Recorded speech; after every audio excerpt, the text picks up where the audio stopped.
You're watching Fanboy Versus with your hosts, JD Church, Nicole Hale, Chris Triplett, and Chris McFeely. And you are watching Fanboy Versus. I am your host, JD, joined this week by Nicole Hale, Chris Triplett, and that buzzing that you hear is Chris McFeely. He has gone low-tech for the next couple of weeks, but that's okay. It's due to some technical difficulties on his end. But he is here, even though he Hello? is... What? Yes. He's Hello? broadcasting from the dark side of the moon. Yes, that buzzing is coming from upstairs. Call the police. Yes. But he will I don't be... hear it. What? will be imagely depicted by the upgraded version of the Essay Homo, which, if you don't know what I'm talking about, Google search that, because, wow, that's something that invaded your social media this week. No. You know, this in a nutshell, there's this fresco that was in a church in Spain, Oh, I guess. yes, okay, yes. And a woman tried to fix it and Yeah, made I it heard about awesomely that. horrible. I didn't know what the hell you were talking about until you just explained it. It's currently Matt Fraction's Twitter. Call me. It's Matt Fraction's Twitter avatar at the moment. So Oh, that's where I first saw it. Is he? Avatar of your nightmares. So great. It is so great. I love it. I love it that the lady who fixed the painting thinks there's nothing wrong with it. Yeah, she actually turned herself in though. She must be very, very, very, very, very, very nearsighted. She's 80 too. So you know. Anyway, poor lady. She tried to make it better, but failed miserably. Thought that kind. So it is Fanboy Versus the Rob Liefeld Implosion. As we will Stop making it out to be such a big thing, man. I think it's fun. I want to. I think it's. Liefeld is nearly said a really bad word there. Probably shouldn't go that blue that early. Rob Liefeld is dick news at 11. Like really. Yeah, I mean that's not the surprising part. No. So, but I mean, we're obviously we'll talk about this as the first part of the news. So this will be our segue into the news. Well, yeah. But okay. so let me pose this question to you all. Let's say that you're a comic book creator, writer, and artist, and you're not necessarily at the prime of your career, but it's certainly not over. And you're having problems. Believe yourself to still be the best thing since sliced bread. True. Now, you're having problems with editorial. So do you, A, suck it up and deal because, hey, you've got a paid job, B, quietly resign and move on to other deals because it's just not working out for you creatively? Or do you C, throw up your hands, post angry posts to Twitter, attack other editors, creators, writers, artists, and generally just sort of explode? If you're Rob Liefeld, you do C. That's basically what sort of has happened this week, I guess. Do you want to fill us in on maybe some of the details, Chris? Well, Rob Liefeld, as you may recall, if you are somewhere in your mid-20s and still think that Youngblood is the greatest thing ever, was one of the... You cannot tell me that it's not, because it is, and you're wrong. Rob Liefeld. Image finder Rob Liefeld, a notorious terrible artist and punching bag of the industry who just blithely just sort of grins his way through it all in a real haters gonna hate sort of a style with his stupid fucking baseball cap and all his photos. Just sort of announced on Twitter, announced on Twitter. That was how he chose to inform the world and DC at large that he was finished with his various books at DC after he was forced to make many. Not any one change. I don't think has been the tipping point or anything. It's just that he is not the first creator to claim that DC is having some a lack of editorial. What's the word? Cohesion. Cohesion. Yeah, I mean, and I want to interject and preface right here that I totally get why Rob Liefeld left, and I totally believe the stuff that he said. You know, I would believe it too. Yeah, it's not, and that's why I pose like your 3-point, possibilities here, because I get it. It's a shit situation. DC's in the middle of trying to do this New 52 thing. Now they're right on the heels of Marvel trying to do their relaunch. They're trying to retain some kind of leadership in the market. They really are kind of making it up as they go along. So I get Rob's frustration. I don't question that. It's the response. I don't even question the response either. It's like I got there was this strange smell just wafted across my nostrils yesterday, and I realized after just pausing to savor it for a moment that it was the scent of burning bridges. Yeah. Yes. Yes. I mean, that's it. I don't know. It's like I don't even know what. I don't see a problem with it. I don't care. I don't care. Rob Liefeld hasn't been relevant in 10 years or more, and it's baffling that DC insists we're just throwing books at him. Oh, what's that, Rob? Hawk and Dove crashed and burned on its arse? Well, obviously what you need are 3 books instead of 1. Clearly allowing you to focus on one thing. We needed to split that focus and spread it out so you wouldn't put all your shit into one book. Spread it out so that it maybe just we have to keep 52 on the stand somehow.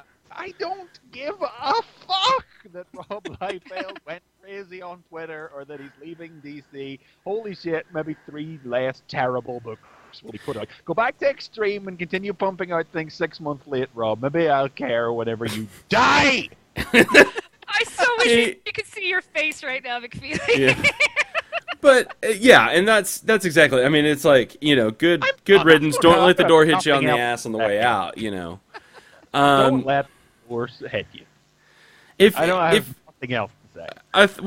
We mentioned this before the show, but it's like if you have no concept of what Rob Liefeld does artistically, Rob Liefeld does to people what Pat Lee does to Transformers. Yeah. And actually, Rob Liefeld is still probably worse than Pat Lee. Sure, but in terms of comparison, like how Pat Lee makes robots way bigger than they need to be, and then adds a bunch of cracks and lines and stuff that doesn't need to be there. That's what he does to people, basically. With pouches. Yes, replace cracks with pouches. Replace just bulk with insane muscles that don't even exist. Giant thighs that should not exist in this universe. Non-existent lips. It's just that Pat Lee could normally remember what hand someone was holding something in from panel to panel. Which of Cable's eyes was supposed to be glowing. Yeah. And he also Pat Lee did a better job, I think, of he actually stole people's money and their art. I don't know that Rob actually stole. Job of running a company into the ground as well. Yeah. Hey. Oh, Yeah. So Rob Liefeld. I don't. No. He said some silly. I mean.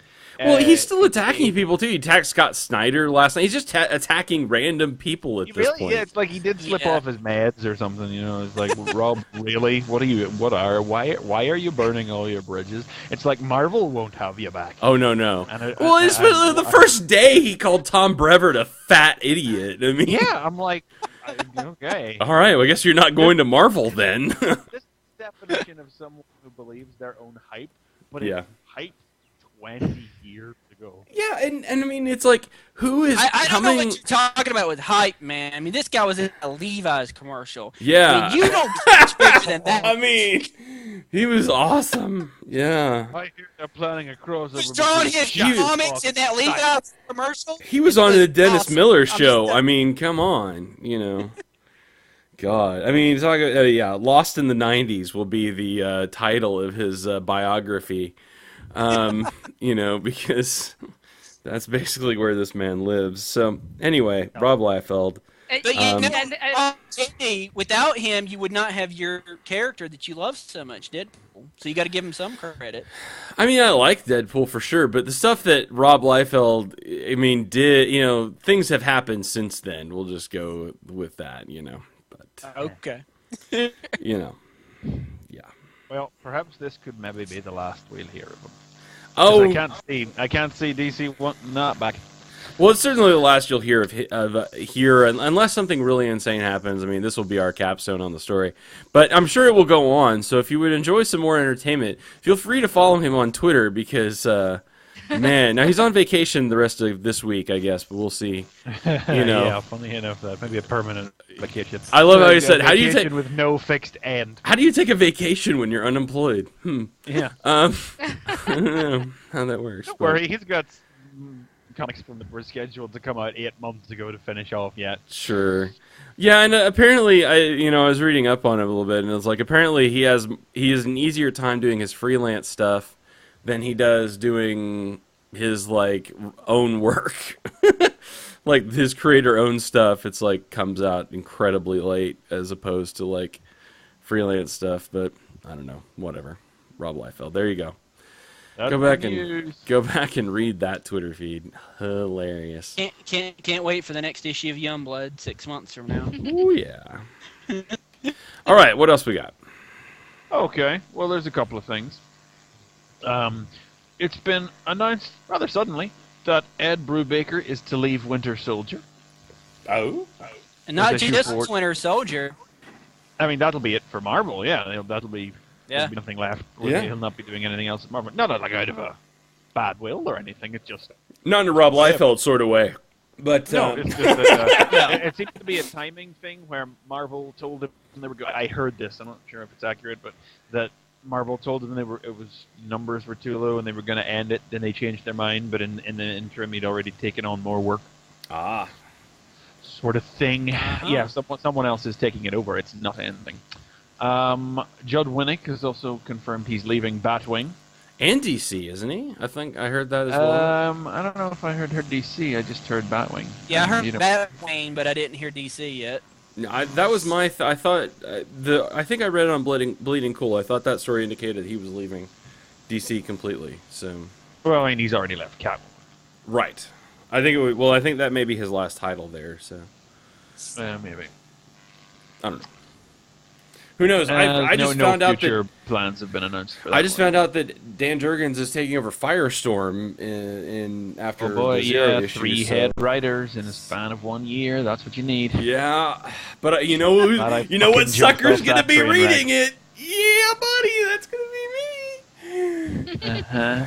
Yeah, So- I'm glad I got You know, off that. Jay, you should be reading the regular Superman book because Dan Jurgens is writing that and drawing that. No, he's leaving that though because I think his only book is Is gonna he- be is he leaving? Okay, Yeah. all right. Well, he was doing it at the last issue I read of it. I don't. yeah. It's been announced that Jeff Johns and David Finch are going to team up and bring us Justice League of America, a new series next year.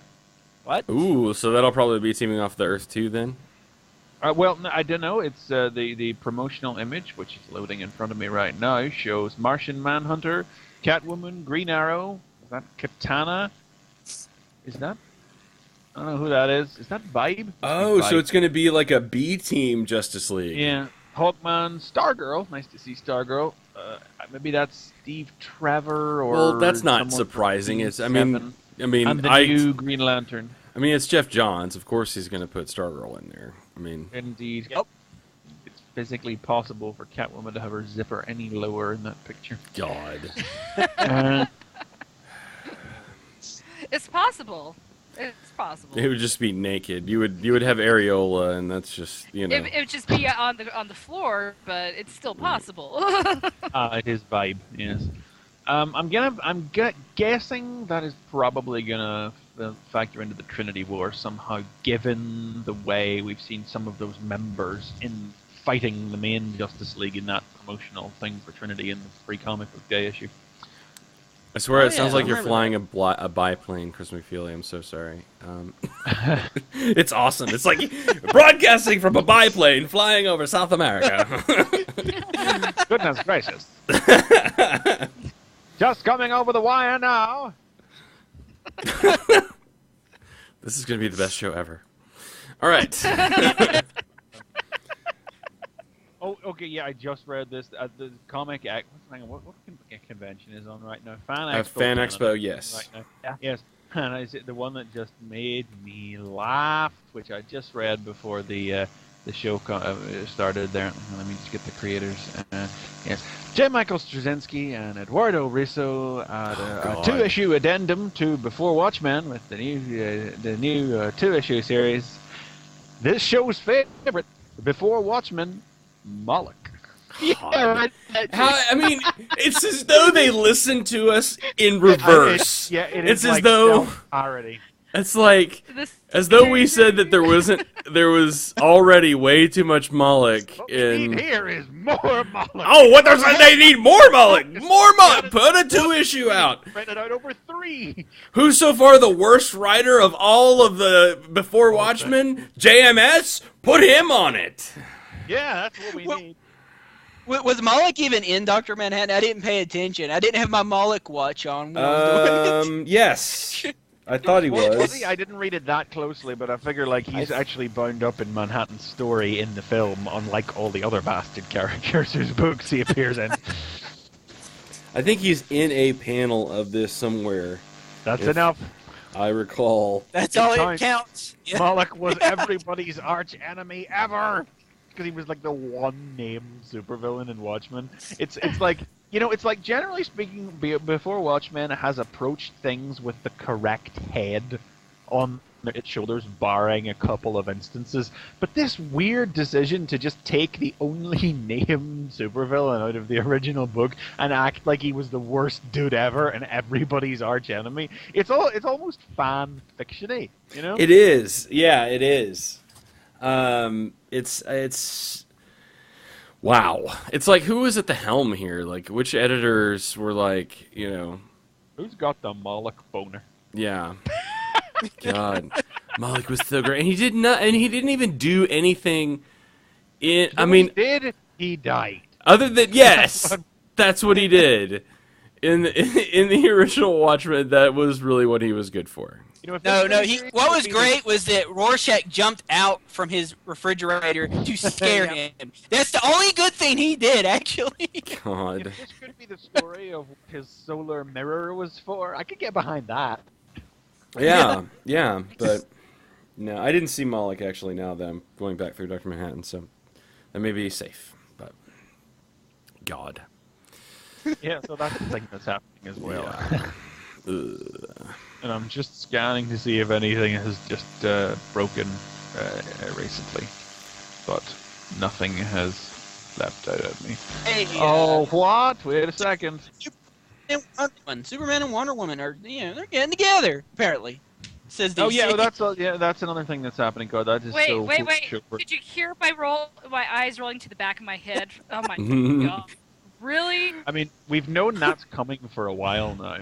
DC is trying way too hard. Come on. No. What is there to say about that, you know? It's like, that's not sustainable. That's not sensible. That is the sort of idea that people who don't... rosy-eyed, Silver Age nostalgists who maybe don't read comics, but just sort of think that Girl Superman and Man Superman should be together and have super babies. Yeah. And it's like, but it's like even Alex Ross has that, you know, and like they hook up in Kingdom Come. That's what I was going to say. Well, I mean, that only needs to happen in Kingdom Come and like never again, apparently. I mean, and, a lot of Elseworlds do it. It's like they watch Mallrats or something. I don't know. Yeah. I don't know. Yeah.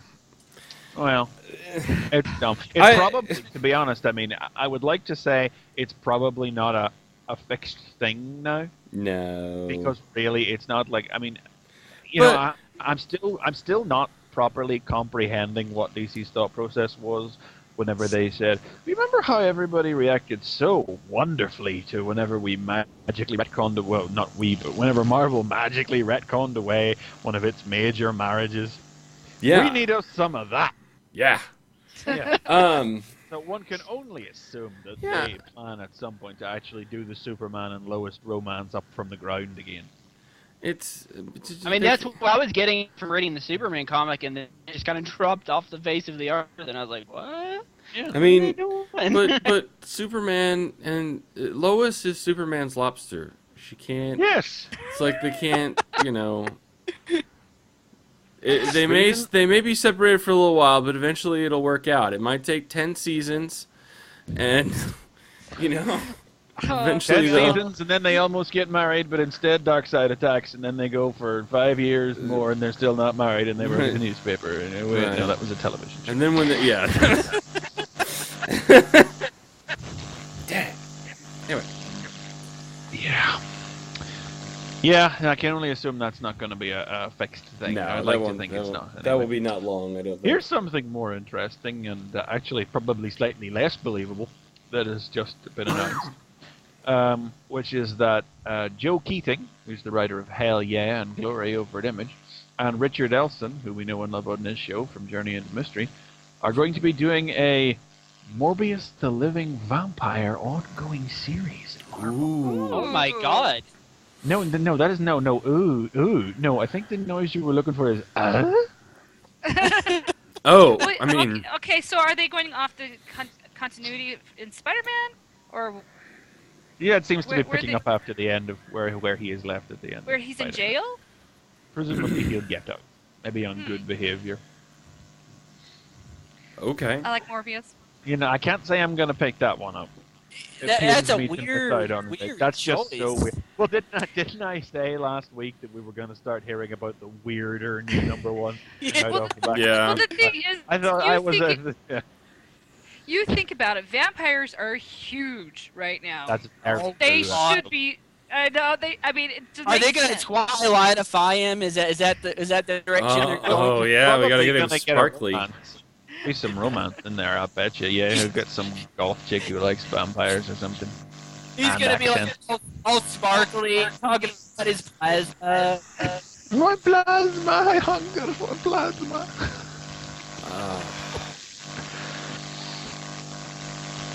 Yeah. Cool. Right. Well, that's the last thing I see. Okay. Well, there you go. All right, then. A lot of weird stuff. Yeah. People leaving stuff. Weird stuff happening. And yeah, we're in a weird period now. Yeah, it's been an odd week. It's been an odd week, yeah. We've had all the obvious Marvel Now announcements, so we get the weirder ones starting to creep in now. DC seems to be in a quiet state of steady self-destruction as creators Doesn't leave. the Zero start next week? Is it next week the Zero start? Week after. Yeah. Oh yeah, 'cause it's the new month. That's Yeah, right. yeah. Yep. So, yay for zeros. And, yeah. Well, All right. you go.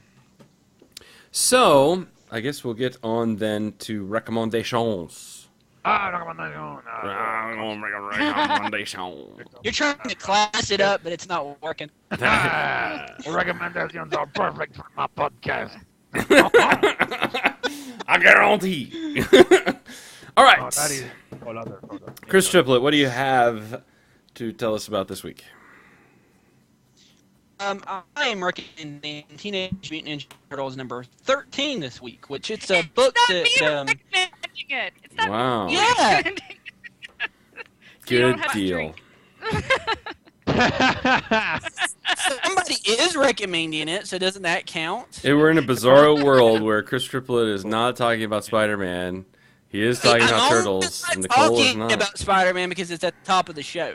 Well, You but know that's that, not right? like your pick. You know what I mean? That's not like what you're exclusively talking about. So, yeah. I was like It's running fair. low on stuff this week. I mean, it was just not looking good. It's like it was going to be either Dr. Manhattan, which I really didn't want to talk about, or it was going to be Transformers, which all I was going to say is, hey, it's still awesome. And by the way, I would buy a book of the loser Decepticons in a heartbeat. If you're listening, Yeah, IDW, make that happen. Where's my mini series for that? You know? I'm not talking about a mini series. We got the Lost Light. I want the loser light.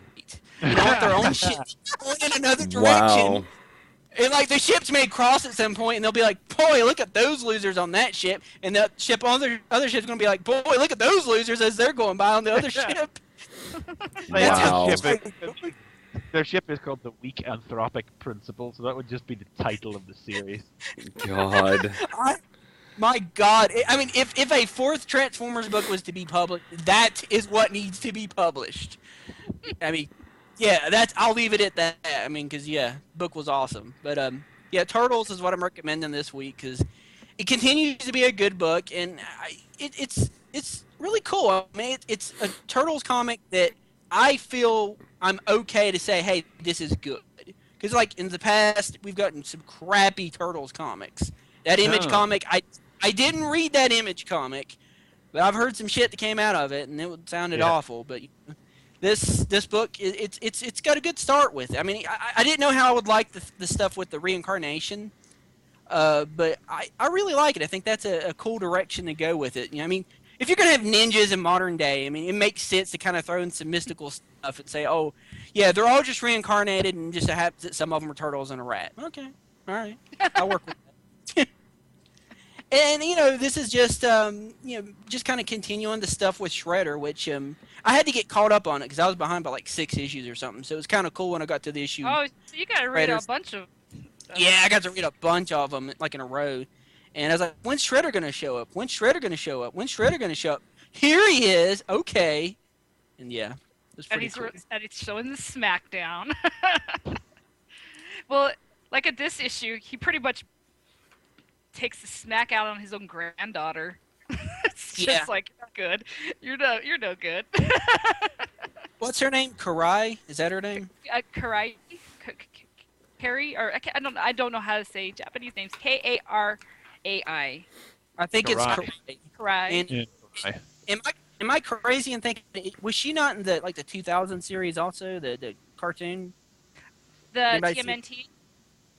That 2000-ish animated series that came out, like 2003 or something. Can't remember. I can't remember it. Yeah.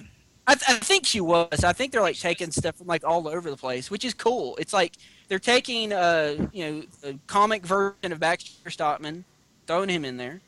They're taking sort of like the animated series, the different colored headbands, and throwing it in there. And then I guess they're taking her from maybe the 2000 or so series and throwing that in there. And then they're doing something new with it, the whole reincarnation thing. And it works. I like it. And hell, even Crane in it is really cool. I mean, he's sort of like a 90s looking supervillain, but other than that, it's pretty awesome. He's got a brain in his chest. I mean, how can you complain about that? But the end of the issue is what's like really awesome. I'm not going to spoil it, but it involves the dangling plotline with Casey Jones' dad. Because Casey's Psychion, he's kind of like a kid in this, and his dad's been pretty abusive. And when he basically gets beat up pretty bad one night, Raphael, who is his best friend in the comic, decides he ain't going to take this no more. And you think the story's going to go one way, but no, it goes a totally different way, like you were talking about, that last page. It's pretty cool. I like it. Yeah, and Sprite is telling us that Karai was in the original comic series. Was she? Oh, yeah, she was. Yeah, she's Shredder's adopted daughter. Well, in this story, she's his granddaughter. Yeah, she's his granddaughter. And they make allusions that she resurrected him somehow, but they don't go into details about it. So that's going to be. Yeah, well, there's all this I mean, I'm still not read up on it yet. So I mean, I was surprised when I heard about that whole resurrected thing with Yoshi and Splinter, and I was like, "What?" When I heard about it, I need to get all the details on it first. See, when you hear about it, it doesn't sound right. Yeah, when you hear it, it sounds it's like it's good. Yeah, when you hear it sounds like a stupid idea. But reading it, like when you get to that issue where you get the origin story about him and his sons, it clicks. And like how they started off and they all had the red headbands, and then they switched to the color ones. It made sense because they're hunting for Raph. That was cool. I mean, all these little things just kind of adds up, and it's a cool book. I like it. I'm surprised by it because I thought it was going to be like yet another IDW quick cash grab, but I guess maybe because Eastman's involved with it, it gives it a little bit more, legitimacy. In my mind at least. I don't know for other people, but it's not bad if you're a Turtles fan. It's still my favorite comic that I'm picking up. So I'm of course so I'll surprised. I'm so surprised I'm buying so many IDW comics. I kind of I feel like know. I've been replaced by like an android or something because I would never. Like you've been hypnotized, maybe, or like Something. there's a spell or a chant on you. IDW is they're licensed product, but they're taking they're doing a great job with them. It seems like from the stuff I'm reading. I mean, but yeah, I recommend it. Totally pick it up, try it out. Awesome. Cool. Nicole. All right. Well, if you guys were here a couple weeks ago, I reviewed something that was off the wall. It's the same one. I'm gonna recommend it again. Tales Designed to Thrizzle. It's by Michael Kupperman. He's the one that he's the writer. He's the artist. He writes it all. Yeah. So. Oh, I've only heard of this in passing, but I thought it was kind of an anthology thing with different creators on it. I didn't realize it was all one guy. It's all him. So. And Okay. it's just a bunch of like little stories, little advertisements that are just. This guy has to be messed up in the head. That's a page quote. This guy's got to be messed up. Fanboy Versus. Go on the back of the paperback. In this one, he talks about, this is number 7. He talks about scary bathtub stories and how bathtubs are designed by the devil, and they're meant to kill you, pretty much. So, Wow. I can believe that. Yeah, I'm on this. Yeah, I would like to subscribe to this guy's newsletter. I'm interested. Yeah, and it says, well, if you it's like where was it at? It's just like it's others to represent. It says it's the representation of subconsciousness, the desire of man to submerge himself in his own excrement. So I'm just like, that's just one of the things about this bathtub. And I thought he meant like they were slippy and dangerous. So he's crazy. No. The devil sells the bathtubs, and he has these monsters come out, and there's this one monster that has all these eyes in its mouth, and pretty much it goes for the guy's genitals, and his wife comes in, she's gone. Wow. That's just, and then they have like I said, they have an advertisement here for anyone that has a cat. You can unleash the power of your cat. Do you have a cat? Does it get angry? Then you could be a master of karate. Ratty? Catratty? Wow. Yeah, that's just one of the advertisements. And then they I think Roy Harper pioneered that a few years ago, didn't he? Over in Justice League. They have this whole Roy thing. Harper beat up a homeless guy with a dead cat when he was high on drugs. No. No. That really happened. I'm trying Wow. to forget about that. Forget. Good Lord. Go away. God. Yeah, that happened. Just check it. Thought the joke was going a little overhead there. Wow. I did have a story here that's kind of Inception-like. There's a story within a story within a story, and you get kind of confused because this guy's a detective, but then he goes up to see St. Peter to help him with the crime, and then he actually meets up with Leonardo DiCaprio. So he talks about how he's in Inception. So that's one little story that got a little confusing. And then they also do Reservoir Dogs 2. And you remember in Reservoir Dogs, this is Reservoir Dogs 2 featuring Snake and Bacon, and it's actually a snake. Snake and bacon, I know. Snake and... Yeah, it's an actual steak and a piece of bacon. An actual piece of bacon.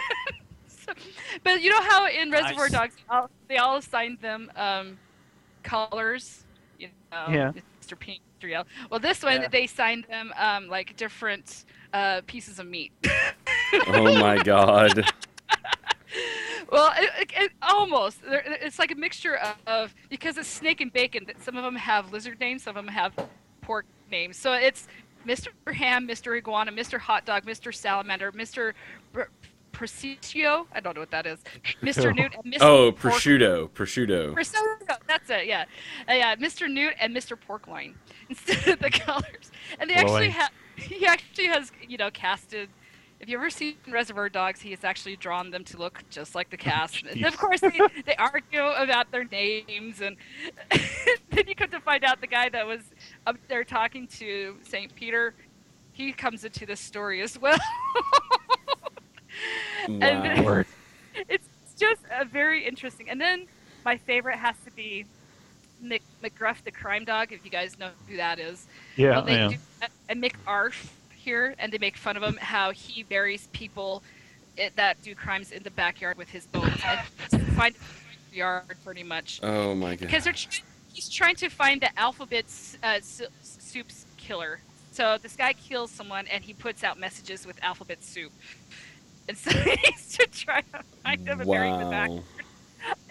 There's like 10 different stories in here and many advertisements, and it's just one crazy thing after another. Good lord. And yeah. And then they talk about Mark Twain's crazy brother, Larry Twain. There's something else. Yeah. Who was an author of a book of how to photograph chicks' butts. That's Larry Twain. God. Oh my god.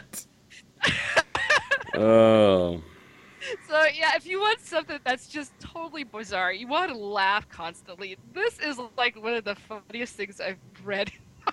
And yeah, I've read 2 issues, and each one of them are just hilarious. So. I don't think anything beats Columbo is a werewolf on the moon. I think that's pretty awesome. Wow. Oh. Buzz Aldrin being a cyborg.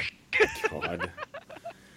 Oh, you guys gotta pick this up. I'm not kidding. I'm gonna have to go back and get the trades for the last one. I'm just kidding. It's too funny. Too funny. Awesome. I'd heard about this, but I didn't really know what it involved. Yeah, it's wacky. It's just stories he comes up with in his mind, and he puts it out on paper, and you're just like, some of them are just a couple pages long, some of them are long, a few pages long, but each one of them, each panel is just filled with, like the whole Reservoir Dogs thing. It's just, if you know that movie, it's just bit after bit of just funniness. And then they have, here's another one, they have the Hanimal. You know how Animal Man could turn into any animal that he wants? Well, this guy has Animal Man. I had to say it. I'm sorry. This guy has a ham that he's carrying home, but it gets struck with superpowers, and it could become anything he wants, but it has the head of the ham. But it can be anything else. What was it called again? The Hanimal. So wait, is it like Manimal but with ham? Yeah, or ham. He can turn into anything, but his head's still the size not is limited the to ham. animals? Wow. Like it's just crazy stuff, and it's just like, wow, this Michael Kupperman is just insane, and I love him for it. That's great. Yeah. Wow. Okay. Yeah. Cool. So beat that. Yeah. Okay. So in yet another of my series of please don't buy this. I'm going to mention yet another. This defeats your recommendation. You're not supposed to be like, please I don't buy know. it. You're supposed to be recommending. I'm recommending that you not pay money for Fine. this. Okay. I'm helping. Okay, look, I mean, here's the deal. I figure if I'm buying everything from before Watchmen, I'm helping other people who are on the fence about whether or not they should, you know. I'm surprised you haven't stopped yet, as much as you've been talking about Comedian and but hating on it. it's like now it's like a point of pride. It's like, you know, it's like of defiance. Like I'm going to see this awful stuff through to the end. This week it's Dr. Manhattan. Now I want to preface by saying that I actually like the Adam Hughes art on this. You can't nice. like that's on. That's That goes without saying, but I'm going to say it You anyway. Yeah. I mean, they've even done this interesting thing where the pages are actually colored to be like aged, like darker, you know? Like they're not just like straight white, like they have a sort of like tint to them almost. It's kind of interesting. And you know, and so the art's great. And that's where it ends being great.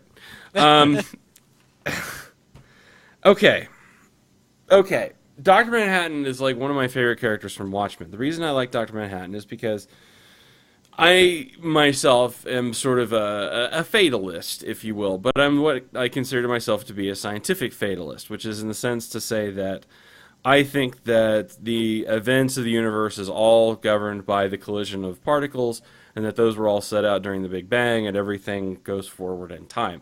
The reason I love Dr. Manhattan is because that's exactly what he is. He is the embodiment of that is how the universe works, because he sees things past, future as though they exist simultaneously, because he exists. He exists along all points of his timeline at once. There's a little bit of a quirk to that in Watchmen because of the tachyon radiation. He can't clearly see all the points of his future. But booga, booga, booga, science. Exactly. But...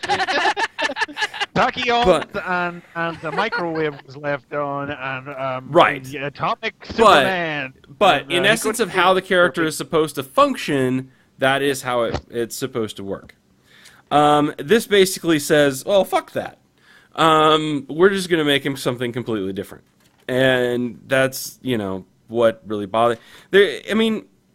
one of like my favorite lines and a popular line of Dr. Manhattan from Watchmen is, I'm still a puppet, I'm just a puppet that can see the strings, which is to say that he can't really change the outcome of any event, because people keep asking him to do that, but he doesn't. Whenever he interferes because he interfered.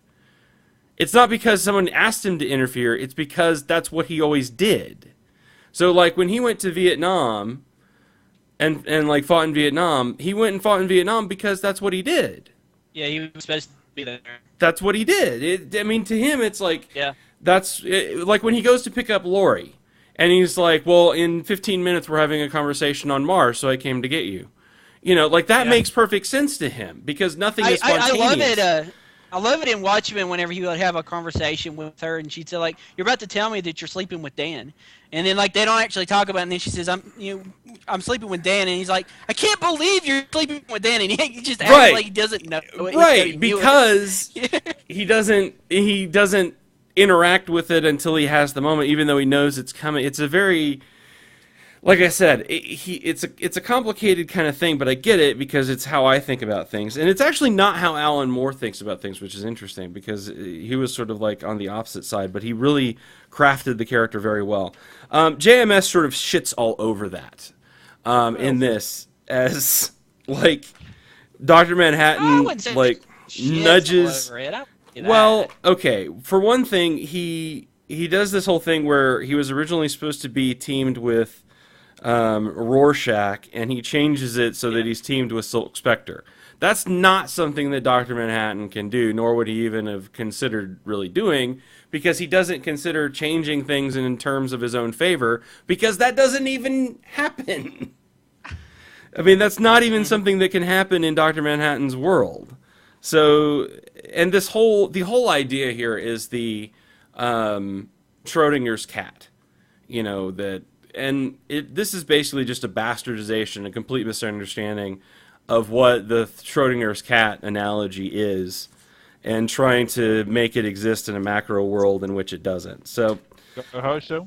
How so? Well, in terms of Schrodinger's cat, the idea is that certain... I know what Schrodinger's cat is. Right. In subatomic particles, they can exist in both states, and until they're observed, they don't actually exist in reality. Okay. Right. But what he's doing here is kind of saying, well, all of those realities exist. It just depends on which one you're in, or which one, In this case, it almost becomes like which one Dr. Manhattan decides to make the reality that he's in. Which is just, again, that's not how it functions. And the implication here at the end seems to be leading to this idea that Dr. Manhattan is going to somehow create his own beginning, is almost what I'm guessing. But that... It's just, I'm going to have to see more of this. We haven't finished yet, so we don't know. Right, it's just the first issue, but it's certainly... It seemed desperately untrue to the character to me. I didn't give it a full reading. I just sort of skimmed it because I wanted to look at the pretty Adam Hughes art. But I thought it was terribly amusing that after our discussion about it, whether it was last week or whenever it was, and we were saying that we already know the character's life from start to finish. Where do you even tell a story about it? And the comic's answer was, we'll just add some more to that scene. Yeah. It's like Yeah. even the comic, because the whole thing, and I mentioned the whole issue is continuing Dr. Manhattan's review of his life while he looks over it on Mars. Yeah, It issue doesn't feel of like the comic. before Watchmen. It feels like Watchmen During to the side. Watchmen. Yeah, and it's During Watchmen. Yeah, but exactly. and then my problem is it's not like adding things into the story that like make sense and fill it out.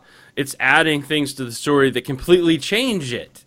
That completely change like the character's perspective, the series of events.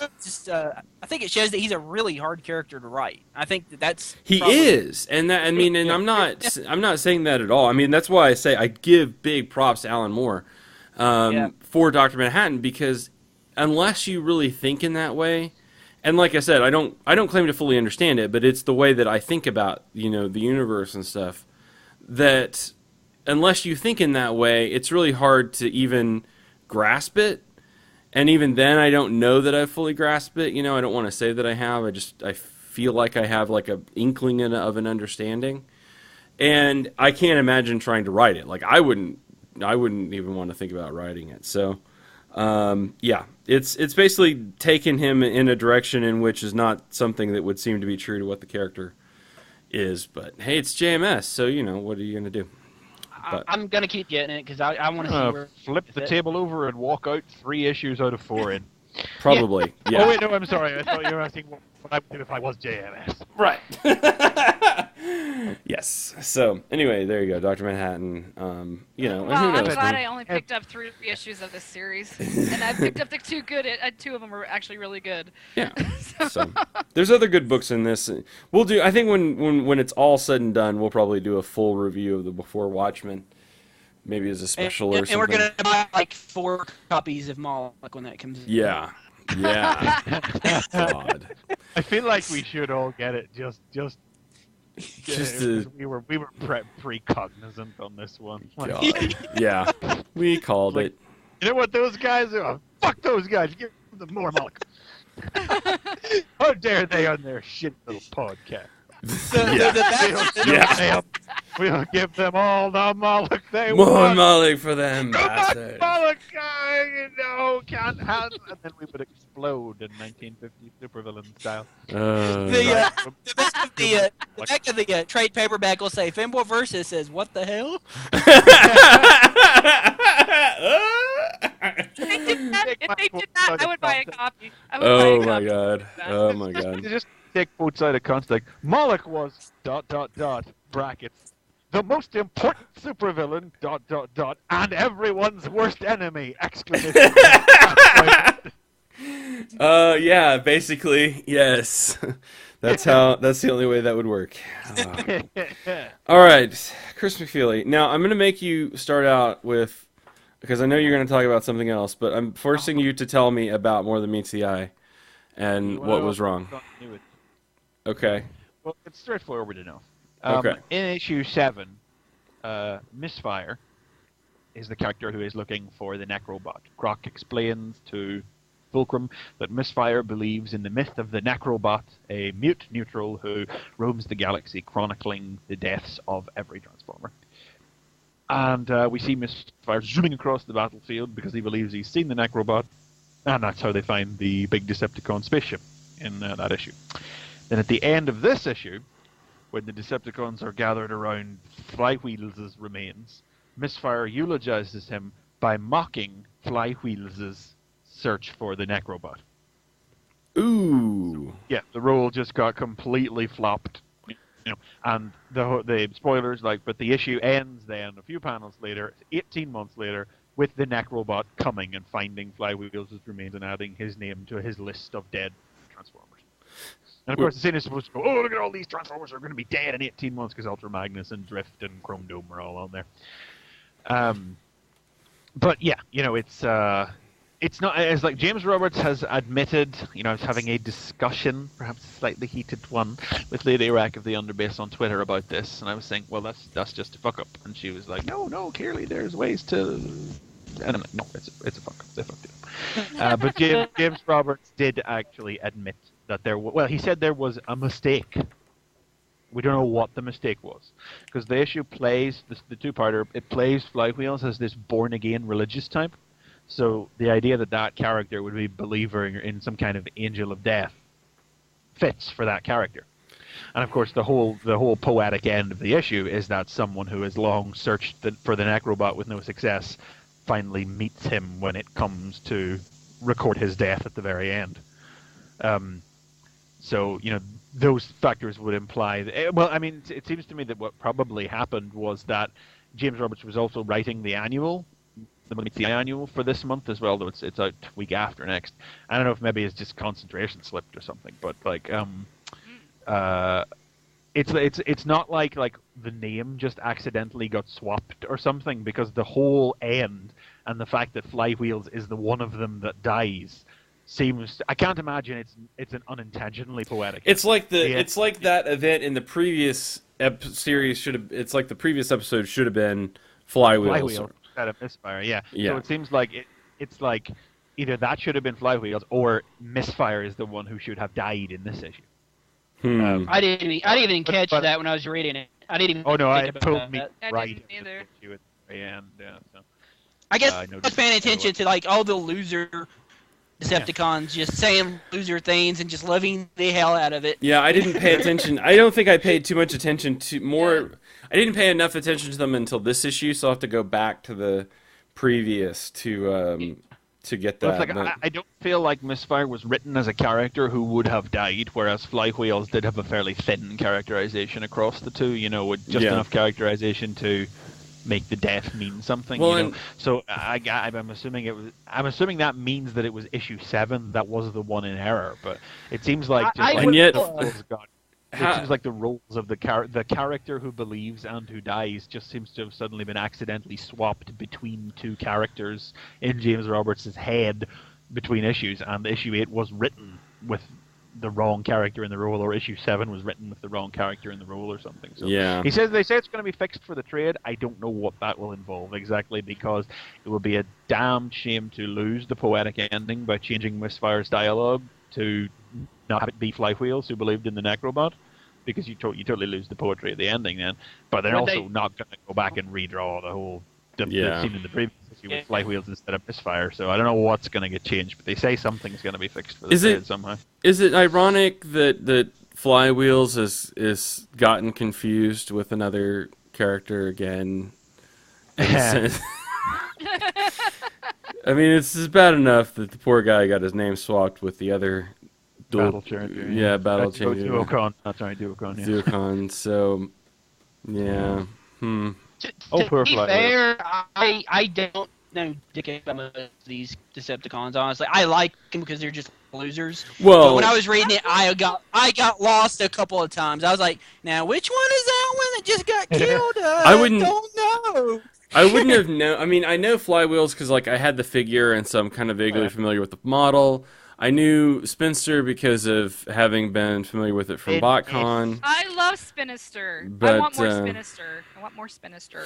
Spinister is a weird one, though, because he seems to be deliberately written wrong here. Spinister is not a dumb lug. This is the thing. Spinister is a sinister and mysterious figure. I don't know. There's something weird. I like him as a dumb lug. I like him as a dumb lug. Oh, no question. But it's not like there isn't any number of other characters that could have been inserted into that role that you didn't have to reinvent Spinister for. Something. Not that I'm attacking him for, because I think something has to be going on there. Yeah. I want to see more of the Spark Eater pet. He's so cute. God. But the JDJ in It's the, more like a to just mention though, the JDJ is fucking horrifying, and I'm just gonna say that. God. Ugh, like in a terrifying, sick to my stomach sort of way. Ugh. Ugh. I'll say that. Okay, I'm sorry. I believe the guys over at the Underbase proposed this week Spark Eater versus Bob the Insecticon. Oh. And I fucking despise Bob the Insecticon because it's such a massively retarded, cutesy, wootsy, this is funny, honestly, we swear it's funny, it's a Transformer named Bob, laugh, why aren't you laughing, idea. How can you not like Bob? Bob is so that's fun. fairly self-explanatory, the previous sentence. I think you laid that out pretty clear, yeah. But But still get it. Bob versus Spark Eater would redeem Bob like completely and entirely in my eyes if they did that. I want to believe that is the only reason the Spark Eater exists. Well, let's hope so. Peter is awesomely cute. I like him. All right, Chris. Sorry we've sabotaged some of your time, so very quickly take us through your trade so we can get on to this big issue of Spider-Man if we can. Book I want to recommend very briefly today, because there's no story as such to talk about in it, is The Comic Book History of Comics by Fred Van Lente and Ryan Dunleavy. I've heard a lot about this, so Yes, I'm interested to see. I read this week. This is exactly what it sounds like. It's a history of comics and comic storytelling from the dawn of the... No, we're not just talking about starting with DC, Superman, and going up. We're talking from the dawn of the century, from pre-Yellow Kid and going forward. And just covering it in comic book format. Wow. So it's essentially a heavily illustrated textbook. But it is witty and hugely entertaining. And you would have to be a straight-up professional historian of comics to not learn something from this book. I mean, as I say, it goes right back to the dawn of the use of sequential pictures and words in order to tell stories. It illustrates the Yellow Kid, if you don't know, was considered the very first comic strip, because it was the first use of sequential pictures matched with word balloons in order to tell a progressive story. You know, cartoons before consisted of one panels with, you know, narrative captions on them, or, you know, like single panel things with text underneath. You know, they illustrated. It's hard to conceive of a world where that wasn't a method of storytelling, given that we've lived in it for the last 100 years. But they did this very cool thing where this is just in the first couple of pages of the book, where they illustrate. They use who's on first as a way to illustrate the difference between how that is done now, and they just do it in a page. They show you how it works, and then they show you how that joke would have had to have been told in illustrated form before, and it's just one large picture of 4 baseball players with funny name captions, and there's no joke, because the medium did not allow for that communication of information and that portrayal of humor. And that's just an example of the sort of analysis and educational. I mean, it goes all the way up through to the present day. You know, it's broken up into chapters dealing with the early years, the involvement of animation and animators in influencing things. It's not just about following. It's not about ticking off all the important, like when Doctor Strange premiered or when Sandman premiered or anything like that. It's not about just checking off all the boxes you've heard about. It's about following the path of the major companies and industries and key individuals as they shaped and their lives and how they moved through their lives and how they. But Jack Kirby is a central figure in the first half of the book as he moves from company to company. It follows him and other comic creators as they go off to war, and the extent to which these things were influencing popular culture in their burgeoning years, it's really eye-opening, given that we live in a world where they're commonplace now, and how certain figures are just, it's unimaginable. You can barely imagine a world without the concept of Superman or whatever in it, and where these things have their origins. It's just it's an educational book. You know, it's a textbook essentially, but it is recommended reading by me and by anybody. I think anybody that wants to learn a little something about comics, you're going to be surprised by some of the stuff you find in this, and you'll be entertained as well. That's one of the great things about it. You know, I had to set it down quite a few times as I let out a serious belly laugh at some of the amusing ways they chose to illustrate key moments in history. That one that particularly got me was whenever they were talking about the romance comics of the 50s. Whenever you know, superheroes had fallen out of favor, they show how large, balding, overweight, cigar-smoking men were typing these replies to these lovely girls' letters of love trouble. Mm-hmm. And another great thing about it is how even-handed it is as well. It's not just on the side of comics all the way through, or on the side of creators, or on the side of businesses. It doesn't shy away from addressing all of the troubles Jack Kirby had with Marvel and DC, and it takes an even examination of internet piracy and everything in the modern day. It it talks about like the market booms and busts, and it's not afraid to single out Frederick Wortham, but also who wrote Seduction of the Innocent and basically destroyed comics in the 50s, as you probably know. But it doesn't demonize him. It highlights all the great things that he accomplished with his work in his life as well, and just talks about how history is going to sadly forget a lot of that because of what he did. It's an impressively even-handed, entertaining, and informative book that anybody who wants to be able to talk about comics should read.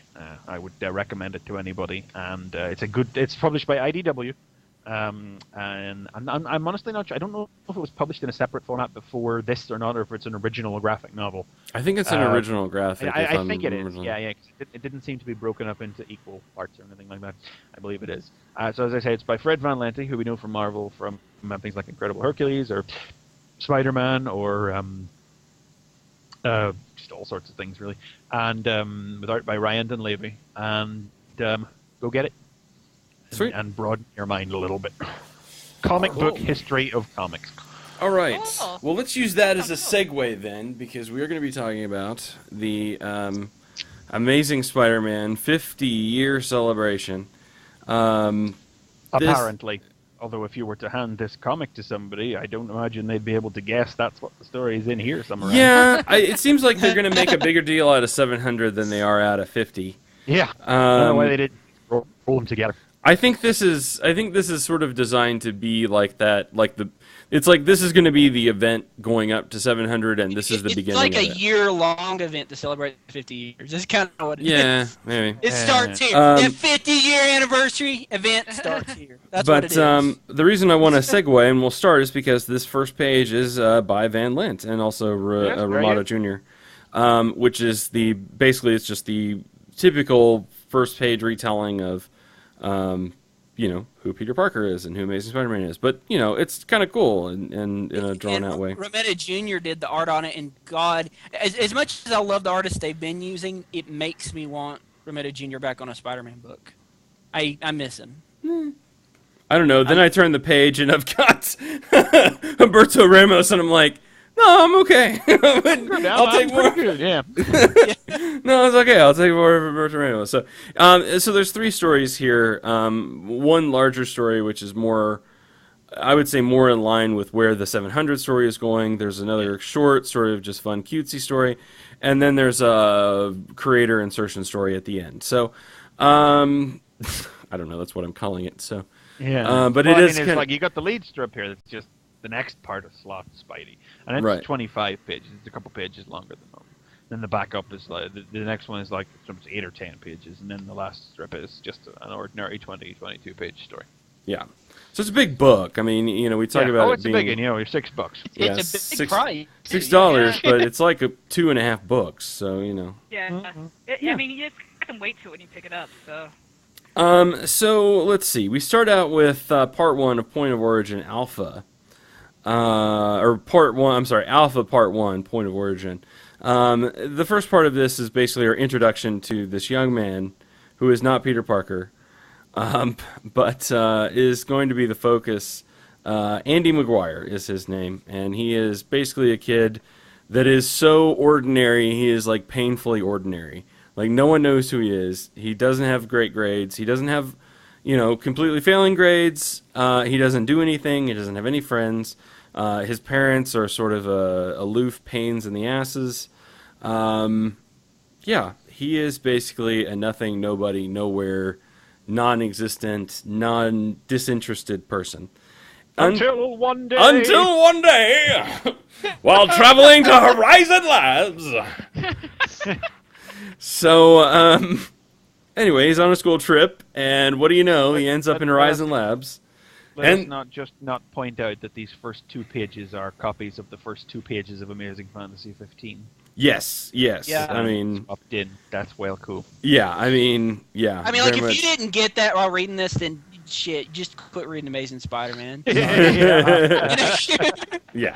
Just stop. Stop. So, Peter Parker, has a giant device thing, which he's using to harness Parker particles to power the world. Really, Peter? But it's one of those things where you do go, really, Peter? But on the other hand, you're like, yeah, Peter would do that. At least he didn't say Parker Particles 2000, because there he was at. Yeah, he was at 2000 stuff for a while. And again, this is great slot, leading in straight from where we were. Our Stone here is talking about wanting to take one of the open positions, and sabotages Parker, in an attempt to better his own position, which causes the enormous Aractor thing to go basically haywire. And electric bolts go firing all over the place, and as the kid is trying to save one of the hot girls, he gets blasted by the machine. It's always the hot girls that get saved. Yeah, well, it's at least the one that he thought was hot. So I'm, not going to make a judgment call there, but, it was one that he was attracted to. So he gets blasted by the machine, and then shows superhuman powers. Now, I love this. This is in like 4 pages. Yeah, this is in like 4 pages. This is one of the great things about it. It's just right in there. It's like, as much as they made a thing about like, oh, Spider-Man gets sidekick, news ahead of time, and then it was like, oh, spoilers, and it's like, not really. Yeah. It's so matter-of-factly introduced here. I really like it. It's like, there must be accidents like these like once every Thursday in the Marvel Universe. Oh, yeah. Yeah. Yeah. Now the parents are a little upset, and I love when they do this, like with characters where it's like these parents who, basically pay no attention to their children are suddenly very involved, about kid, when something goes wrong. So basically, they call in the brain trust of the Marvel Universe, Mr. Fantastic, the Beast, Iron Man, and Giant Man. It's like the Beast must be super happy because he never gets invited to these things. I know. He's usually left out. I was like, that's awesome. Because he sheds. People hate cleaning up his hair. Yeah, that's got to be it. All in between the sensitive instruments. So there's a great 2-page here. Those short little hairs that just stick everywhere, and it's just a pain. But there's a great 2-page here where they go through and basically sort of test his powers. And what's interesting, basically the way his powers work is that he can shoot bolts of energy, he can lift heavy things, he can run really fast, he can fly, and he can manifest force fields. But he can only do one of those things at a time. He's gonna die, isn't he? He is so gonna die.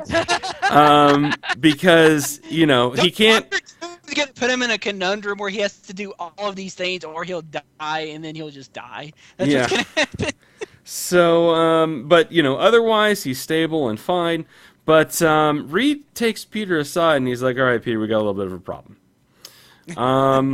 Well, we've heard of Omega threats. Well, this kid's an alpha threat. Which, I guess I'm stupid, because I'm not really understanding. I mean, is he saying that he's at the beginning, and then he's going to get more powerful? Yeah, he's only going to get more powerful. I was confused. Because an Omega level threat is considered an Omega level threat because it's the worstest threat ever. Yeah. And he's trying to make it sound like an Alpha level threat is worse than an Omega level threat, and I'm like, well, he's trying to say that, he's at the beginning. That's kind of what he's at the beginning of getting powers, and he's only going to get more powerful because this as he grows older, he'll get more and more powerful. And if we don't basically put him on the right course now, this guy's going to be the next Doctor Doom or Onslaught or Galactus or whatever. And here's a moment where I love Dan Slott because connect things to the larger universe, because he's like, well, why don't you send him off to Hank with the school with the kids? And they're like, no, that's not going to work either. No, he closed that during the crossover. They haven't got that open yet, and I heard it's getting canceled in a few months. Yeah, it's just not gonna. That's not gonna work. But hey, I mean, at least it was like a sensible connection to a larger part of the universe, which I always love that happens. I hate when creators, ignore something that's even within the own pages of their book that would make sense and don't even make a reference to it. So, I love Slide. But the art on here, I think one of my favorite panels here is the Mr. Fantastic on the top of this page, where he's like giving Peter like the stern look about, okay, you fucked this up, you got to fix it. And it's just like a great, like I want a picture of that. Like I want that to be my desktop. I don't know. Anyway, so they decide. So Horizon decides that they're gonna make this kid their spokesperson and like pay for all his stuff and give him a cushy life. And it'd be more than he would get out of a settlement. So everybody's sort of happy, except for Peter, who's gonna have to like, you know, clean up after the kid and take care of him and stuff. And Peter even mentions it's like, okay, kid gets powers, and now I've got a sidekick, and I'm making him a costume. Awesome. This is so familiar. Seems like what I used to do. Yeah, and so here comes Alpha. Selling a phone. It's not quite what I expected out of the issue. I don't know. The A phone, by the way. The A phone. Get the all new A phone. It's sweet. Oh my god. No way. Oh, totally. Totally. It's amazing. Look at it. It's so fast. And so Alpha tries to go to school, and he's basically doing exactly what Peter sort of did and or would have done at least. And bullying, trying to pick back on the bullies that had bullied him, and trying to be super popular and stuff. And I love the 2-panel at the bottom here again, where you see Peter, in the spider costume, and then it like zooms in on his face, and it's just the look, and it's there's so many things going on in that mind. A certain lesson needs to be taught. Yeah, we're gonna have to have a come to Jesus meeting with this kid. So, anyway, hey, remember Aunt May? Hey, she's still alive. She's still alive and still living in Boston. Yeah, So, they moved to Boston somehow. so I have a nice dinner with MJ and just talking about things, and quick conversation with, I can't remember his name. Jameson's dad, yeah. Yeah. But about how, hey, the world almost ended and you didn't even call your aunt. He's like, well, I was busy trying to save it. I love it how they leave and they're like, are they back together again? I have don't no know. idea. Are they back together again? I have no idea. Was exactly. I was like, what? Why is MJ there at this dinner? What's going on? Yeah. Peter doesn't have a lot of friends anymore, and, MJ's friends with them, so it all makes sense. But, yeah. So Alpha's getting the girl. Yeah. And, yeah. Yeah. But anyway, eventually Peter decides he's going to, lay down the law with the kid. You follow my rules. And if you don't, you're out. And so he takes him out on the town and basically trains him on, how hard to punch people depending on whether they're powered or not, and what's the right thing to do, and all this kind of stuff. So Peter gets a call from the Fantastic Four because they need help with something, and he tells the kid to stay. Well, what happens when you tell a kid to stay? He goes. They never stay. They don't stay. So there's some, whatever the monster thing is, the Giganto. Peter has to go and fight the cover of Fantastic Four #1. Yeah, basically. That's exactly what I was thinking. Well, the kid kind of breaks a couple of superhero rules, which is, you don't interject yourself into another superhero fight unless you're asked, and you certainly do not steal their catchphrase. Because he basically comes flying in out of nowhere, switches his power to strength as he's flying, punches the thing and knocks it out, but he does so while yelling, "It's clobbering time." Ugh. Yeah, let's just say Ben not happy. Yeah, it's like, I've got that trademarked! I got rights. And he's also shown up. He's like, you don't see me say. God, whatever else he goes I up. don't say Fiend Smash or Flame On. Flame- God. Of which love it. the part with Reed is the better part because he's like, wait a minute, you told him he's an alpha level threat? You told him all this stuff? Are you crazy? It's like, well, I can't. Yeah, okay, I messed up. But who else? Who else would? Real there, Spidey. Yeah, good job. But who else would be happening to pay attention to what's going on with Peter? Ah, yes, none other than the Jackal. What? Dun, dun, dun. And he's got a bunch of female servants, which I could assume are like queen clones, maybe. Yes, and yeah.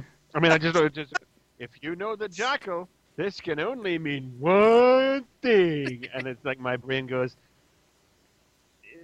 Clones? There's gonna be clones? Gotta get me some of that. So yeah. What's You he gotta doing? get some of what Jackal clone. Yeah. I don't know.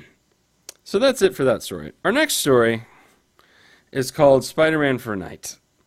Now let's see, this is Daniel Haspel? Dean Haspel. Yeah, Dean Dean Haspel, I'm Haspel. sorry. Yeah. It was partly obstructed by my microphone. And Guilia Briscoe? Colors? I don't know. Anyway, story and art. Anyway, Dean Haspel does. So, this Oh is... yeah, Dean Haspel writes and draws. You're right. Yeah. So this is kind of a, I don't know, kind of a cutesy, almost backup story where it basically goes It's like from... right after Amazing Spidey number 50, you know, that landmark issue where Spider-Man's like, Spider-Man, no more. Spider-Man, no more. What happened to that costume? For a Yeah. night. So, yeah, some guy who seemed to be trying to rob some places or something, grabs a suit and puts it on, gets accosted by a police officer, loses the money that he took, and gets smacked around. So takes his gun and tries to hold up a place. That goes horribly wrong as he gets hit in the head with a golf club and nearly shot. Thankfully, it doesn't look like the gun had any bullets in it, I guess. But it turns out he's doing... Kind of like he didn't really want to hurt anybody, especially when you get to the end of the story. Yeah. You can see what he was doing. So he seems to come home, and you find that it's his granddaughter, I guess, that's sick, and she may be actually dying, and she's a huge Spider-Man fan, and so he comes in, saying that he was sent by her grandfather, and talks to her and stuff, and then he just leaves the costume, basically saying that he doesn't have what it takes to be a superhero, but he sort of did it for a little bit, so anyway. I thought Yeah, he says it takes more to be a superhero than just dressing like one. Yeah. Is what he said. Yeah. Yeah. So, It's a cute little story. I mean, Yeah. I it's thought what it it was is. cute. yeah. It's cute.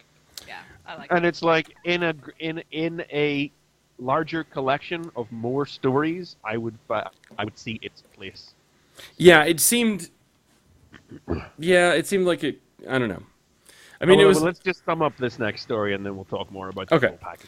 Okay, so the last story here... I really like the last story, by the way. I thought it was fun. So the last story Fine here... story. Peter wakes up late and slept in too late because he's got a speaking engagement. I guess it is college? Is that what he says? I think somewhere. Anyway, he's got a speaking... He's got a speaking engagement somewhere, and he runs... Yes, his alma mater. His alma mater. So he's running late, as he sleeps in too late, I guess. And before I forget about it, JD, I think they wrote this one specifically for you, just because the kid it's Scarlet Spider, and he's wearing his old costume. Yeah. I was Yeah, thinking that I was too. like, I'm that's I awesome. wonder how JD's like. Yeah, I saw that. I was like, that's funny. Yay. So anyway, so Peter's desperately trying to run to find a ride and can't get one at all. Can't get a bus, can't get a cab, can't even steal a kid's bike. So Why was he looking for one in the first place? Change it, yeah, exactly. Change of clothes time and swing through the streets. Gets recognized as Scarlet Spider for some reason. That's And- the other kid that reads the comic, by the way. Yeah, that's the other kid. Thank you. Yes. So, But of course, along the way, he hears someone having trouble, so he sees this big dude attacking this girl. And so he kicks the big dude down, and turns out that the girl is not a girl, but a guy, and the big guy is not a guy, but a woman. It's and his wife. And his wife. And, you know, so he's talking about, you know, well, domestic abuse can be serious in any sense, and she punches him in the face. Yeah. So he's running late, tries to call to say that he's going to be late and he's going to be there. And in the meantime, he sees smoke, and so he has to leave the call behind and almost leaves all of his stuff, but takes that with him. Goes to the scene of the fire, and the firemen try to tell him not to go in, but he goes in anyway to try to save the people that turn out to be mannequins. Because it wasn't a real fire. It was actually a training exercise in a condemned building. So he gets soaked and catches on fire. I don't know how that happens, but whatever. Gets put out by someone who may be related to Wilson Fisk or the Juggernaut or the Rhino, who in the process crushes and destroys his phone. Yeah. So he wrings out his clothes and gets shit on by a pigeon. Yeah, which you he get flips that great off. scene where it's like, curse you, bird! I'll get you and I'll poop on you. As he's flipping the bird off, which is awesome. Yeah. And who would catch all of this? Bad day continues. Yeah, so who would catch all of this on film but Ben Grimm? Yeah. Love it. And so Peter steals the camera and breaks it. But Ben still has it on his phone. So. Yeah. And sends the picture to like his entire address book. I love it. Great. All right. So then Peter's basically gets to the point where he's like, screw this, I'm just going home.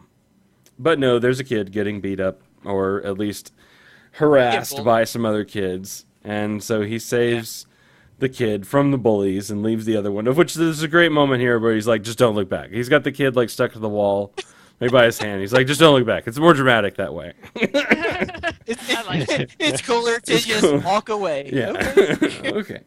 So he starts talking to the kid, and it turns out the kid is like, you know, sort of a loser and tries to say that he's cool because his mom and dad are Hulk and She-Hulk, and that when he turns 16, he's going to become a superhero, and of which Peter's like, look, Hulk and She-Hulk cousins? Weird. No. That would just be strange, and goes through, basically tells the kids, like, look, you just can't lie to people. You just got to be cool like you are. You're cool. But hey, let's go swing through the city anyway. And so they go. How cool would this be? That's why I said this is what I'm calling the creator insertion story, because it's like, this is sort of like, I think this seems more like a fan insertion story than anything, because especially after this 2-page. I love it when he says, and while I'm at it, you probably shouldn't wander off with strangers, even if they're dressed up like Spider-Man. Which I'm wondering about. Now, I will say that this 2-page makes me wonder, because Steve Rogers is in his Steve Rogers gear, not his Captain America gear. Seems a little odd. Anyway. It is odd, but you do have, like, him riding the spider buggy. The spider buggy, that is kind of awesome. He's riding the spider buggy. He gets to meet She-Hulk and Spider-Woman. Yeah. And they go jumping on a punch trampoline. Punch out a burglar. They take pictures. They have hot dogs and stuff. So, you know, gets to have a fun day. And then they end it by going for ice cream. But Peter doesn't have any money, so he's going to make the kid buy him ice cream. How cool is that? So, yeah. He doesn't know where he put his wallet. Yeah. So there you go. And that's it. There's your 3 stories for the 50 years of, you know, and I mean, I get what you're saying in terms of, like, you think about the difference, like, when you got to that, like... What we've got here is the next part of Dan Slott's Spider-Man, which is the first part of a pretty big story that's obviously going to lead up to 700. Right. It's as good as any Slott story ever is. It's the best part of the book, totally. Then we get a short story that's set at a pivotal moment in Spider-Man history, which is the sort of story you would expect in a book that's supposed to be celebrating 50 years of Spider-Man. And then you have what feels like nothing other than an inventory story by some random creators dropped in to fill up the page numbers. It's a perfectly fine story. It's a funny little story. It's a cute little story. But it's just a really random Spider-Man, a random inconsequential Spider-Man story that's not a pivotal representation of any parts of his history. It doesn't explore. It's just it's a real page filler. It's a fine story, but I'm just really pulled out of the pack. It's kind of like representing like the humor, the Spider-Man as just kind of a funny, kooky character is what I felt when I was reading it. And I thought I was fine with it. I mean, but I get what you're saying. It needs to be something else, but as a backup. I get the feeling that like all of their work has been building up to the 700 issue, and it's like somebody somewhere said, "Look, you've got to do something for the 50-year issue, regardless of whether or not it's the 700." And it's like, this is what we got. So it's like, I mean, it doesn't even feel like somebody wrote for this. I mean, I'm not saying it definitively is or anything, but it really feels like something that might have been written for just a random Spider-Man. Wasn't there maybe this is something held over from Web of Spider-Man from a while back that didn't get published or something like that. Yeah, exactly. It's just so random. Yeah, I mean, it just doesn't. I mean, it's fine and all and worth the money at least. I mean, totally. No, I mean, it's a perfectly fine story. I'm not knocking the story. No, it's just not. It doesn't have that 50th year feel to it. There's no reason for it to be in here. Where's my one space? Like, I know what your problem is. I know what your problem is. Uncle Ben didn't show up. Where's my Uncle Ben's one? supposed to, like his ghost or like a dream. No, I mean like where's the 50 year. He shows up on the moon or something. Sometimes that happens. No, like I'm more saying like Spider-Man is about next week's Avenging Spider-Man is about Aunt May and Uncle Ben. He's teaming up with Aunt May for next week's Avenging Spider-Man. Which is part of the anniversary celebration. I mean, my thing is like, where's my one page like Stan Lee story? Where's my one page? Like taking some of maybe some of the creators, the major big creators from the last 50 years and giving them like a 2-page deal or something, It's just like 3 stories ain't gonna cut it. No. Gonna get that in 700. When one of them is this. Yeah, it's great that I'll get it in 700. It probably will, but it's like this is the one that's being actively touted as the 50th anniversary celebration of Spider-Man. And it's the one that should have the things that celebrate elements of Spider-Man's history. Well, and it has one story that does that, and then a filler, fluff filler. But this is what I've picked up on that last. I feel like this was just for you. You're supposed to be that kid. You're supposed to be that kid that I want to go out on a day with Spider-Man. And that's how I came out feeling. I'm like, oh, this would be so fun if I was this kid, Yeah, totally. Yeah. That's just the story working on its own terms, but it doesn't justify its presence here anymore. Yeah. But one thing we are skipping out are those awesome Marcus Martin covers for the different decades. Those things are fantastic. Yes. I would own a poster of any of those things. They're beautiful. Yeah. Oh yeah. Yeah, those are cool. So no, I mean it's a good issue. It's a good story. Definitely want to pick it up, but it just seems. Yeah, I think the only kind of baffling thing is it seems odd as a 50th. And it's down to that third story. It's not a knock on the story. It's just it and it alone totally throws off the balance and focus of this issue. Its presence unbalances the comic as a 50th anniversary celebration or a celebration of Spider-Man history by being... it's 22 pages long. I mean, you don't just randomly ascribe backup strips in comics to be 22 pages long. It smacks of an inventory story that was done a while back that has been put in to fill up page stories. I'm not saying it definitively is. I'm not trying to demean the creator's work when I say that, but it's the first place my mind went. It almost... I wonder if it even wasn't done back during, I don't know, Spider Island or something. Because like I said, even the art it's got to be older, because of the cap. Because the cap issue thing again, it's like that seems really odd. That seems really stick out to me. I don't know why, but anyway, it's not that huge of an issue. So there you go, Spider-Man, Amazing Spider-Man, 50th You get what you pay for, but it's a bit of an odd mixture of stories. But the Slott main strip is as strong as it ever is. Oh yeah, it's good stuff. And I really like, people are all up on the internet about the Spider-Man's getting a sighting, worst idea, and etc. All the usual noises, and I'm like, you just have to read this to understand why it's not Spider-Man gets a sidekick. Like, that's not the story. He's not He's not like a Bucky or a Robin or something like you know. It's like, and they were all wrong anyway because he's not Spider-Man's sidekick. Spider-Man is his sidekick. Remember, that's what the guy said. Yeah, Yeah. that's true. yeah. Good point. So, It's all right. another way of Spider-Man cleaning up his own mess Yep. and living to his responsibilities. Spidey always finds it a way to make it about him. He's like that. He's one of those guys. Yeah. It's just like, The looter. All right. So there you go. Fanboy Versus 115 episodes done as of this one. Whenever we reach our 50th anniversary, we just have to have a completely random talk about nothing. I'm going to be dead by the time we get to our 50th anniversary. That's not even... I won't even be here. Like, we'll be lucky if we make it to our third. I mean, let's be... You know. Come on, our third's Oh, just around the Jesus. corner. Come Is it? on. Is it third? Is it really third? Wow. Okay, I'm sorry. Well, Fifth. God, yeah, that's not far away, is God, it? wow. That's only January. like, Wow. All right, never mind. That's Fifth. 6 months away. Fifth, then. I don't know. God. Let's hope we're not doing this into, like, our 70s. see, Yeah. what we do is we stop the show, and then we come back 10 years later, like Brian with RFC, and then we just say, oh, yeah, it's the 10th anniversary. Yeah, it's yeah. I mean, yeah. Oh, wow. God, can you imagine us doing this show in our 70s and be like, hold on, I gotta poop, I'll be back. I remember when these things was printed on paper. You know, it's like, no, just have the damn things beamed directly into your brain. Now, I remember when these were digital and you used to be able to hold the iPad in your hand. Yeah, those were the I days. remember when it was digital, and now my holodeck doesn't work. Damn it. Oh, there you go. Visions of the I remember future. having to interact with people to purchase these. Yes. Thankfully, I don't have to do that anymore.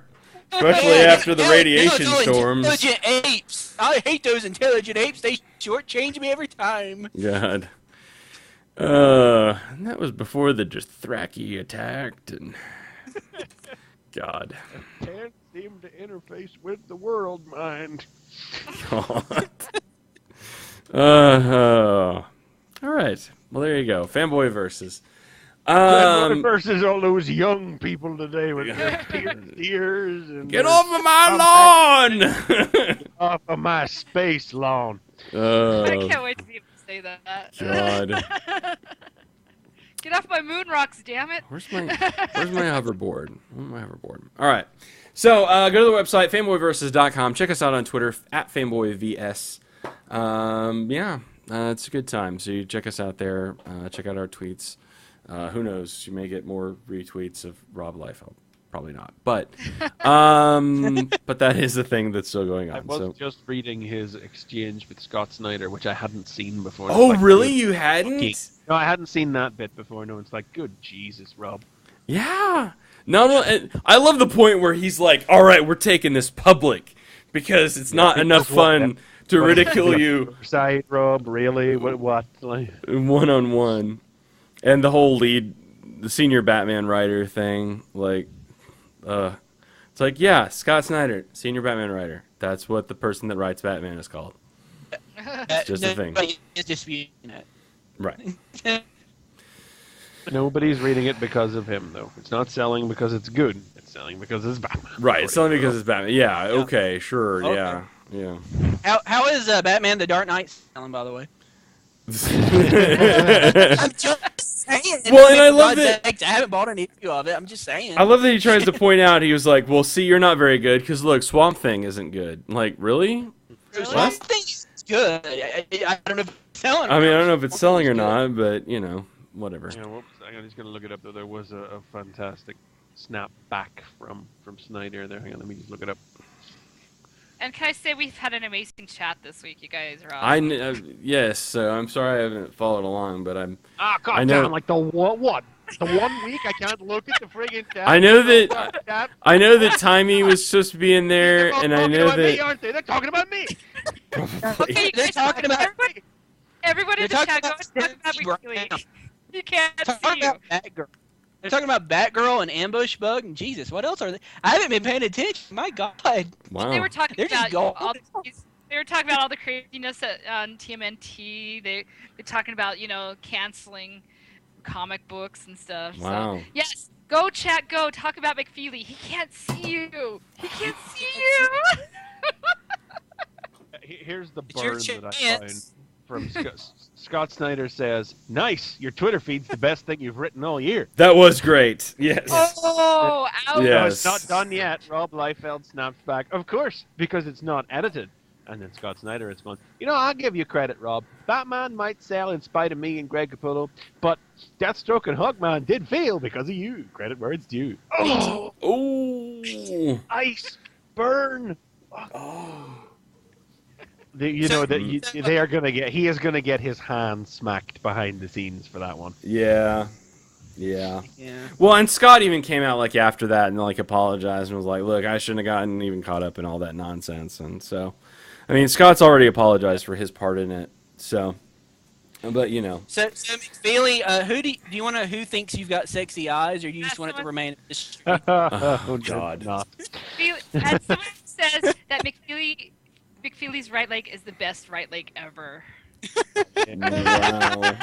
Yeah. All right. My right leg is so good. I'm going to a physical therapist about it on Tuesday. That's Yeah. how good my leg is. All right. Well, on that note, I think we'll get out of here. So, thanks so much for tuning in, and please tune in next time when it'll be Fanboy Versus.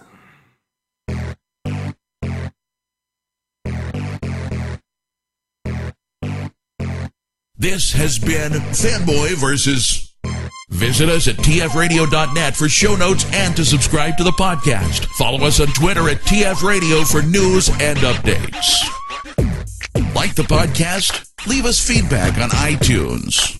Copyright 2011 Radio Free Cybertron.